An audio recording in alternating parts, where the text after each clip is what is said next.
Hello everyone, this tutorial, how to change your age on Instagram, delves into the process of properly altering your age on the platform. Whether you want to correct an error in entering your birth date or are simply seeking a change in the style displayed on your profile, understanding this procedure is essential. Through step-by-step instructions and tips, this tutorial will walk you through the necessary steps to update your age on Instagram. The first thing you need to do is to open the App Store or Google Play Store on your phone.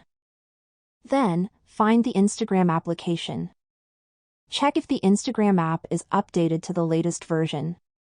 If you see Update instead of Open, click on it and update your Instagram. If it says Open, like mine, open Instagram. Next, click on the profile picture in the lower right corner of the screen. The next step is to click on the three lines in the upper right corner of the screen. From the menu, choose the first option, Settings and Privacy. Then, click on the Account Center section at the top. At the bottom of the screen, you'll see the Personal Details option. Click on that. To change your age or birth date, click on Birthday. Then, click on Edit here. Simply change the birth date as you wish, and when you're done, click on the Save button to save your change. If you have any questions, feel free to leave them in the comments below. Thank you for watching.